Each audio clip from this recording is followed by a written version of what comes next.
ഒരു നഗരത്തെ ഏതാനും നിമിഷങ്ങൾ കൊണ്ട് തന്നെ ലോകത്തിലെ ഏറ്റവും വലിയ ദുരന്ത സ്ഥലങ്ങളിൽ ഒന്നാക്കി മാറ്റാൻ കഴിയുമോ?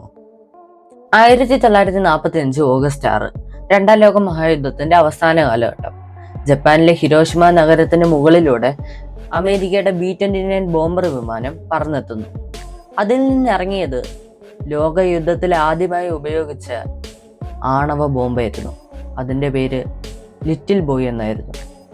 പക്ഷെ ചോദ്യം ഇതാണ്, ഒരൊറ്റ ബോംബിൽ നിന്ന് എങ്ങനെയാണ് ഇത്രയധികം ഊർജം പുറത്തു വരുന്നത്? അതിന് കാരണം ന്യൂക്ലിയർ ഫിഷനാണ്. യുറേനിയം 235 പോലെയുള്ള ഭാരമേറിയ ആറ്റങ്ങളുടെ ന്യൂക്ലിയസിലേക്ക് ഒരു ന്യൂട്രോൺ വന്ന് പതിച്ചിറങ്ങുമ്പോൾ അത് രണ്ടായിട്ട് പിളരുന്നു. ഇങ്ങനെ പിളരുമ്പോൾ വൻതോതിൽ ഊർജവും അതോടൊപ്പം തന്നെ കൂടുതൽ ന്യൂട്രോണുകൾ പുറത്തു വരുന്നു. ഈ ന്യൂട്രോണുകൾ മറ്റാറ്റങ്ങളെ പിളർക്കുന്നു. മൈക്രോ സെക്കൻഡിൽ നടക്കുന്ന ഈ അൺകൺട്രോൾഡ് ചെയിൻ റിയാക്ഷനാണ് ഭീമാകാരമായ സ്ഫോടനത്തിന് കാരണമാക്കുന്നത്.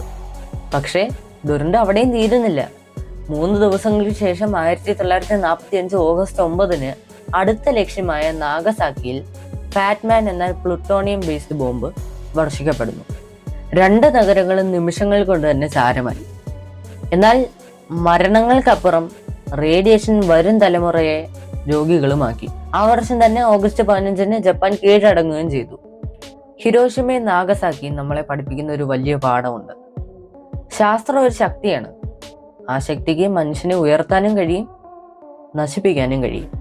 അതുകൊണ്ട് ഓർക്ക്, ശാസ്ത്രത്തിന്റെ യഥാർത്ഥ മഹത്വം അതിന്റെ ശക്തിയിലല്ല, ആ ശക്തി എങ്ങനെ മനുഷ്യൻ കൃത്യമായിട്ട് വിനിയോഗിക്കുന്നു എന്നതിലാണ്. Subscribe for more.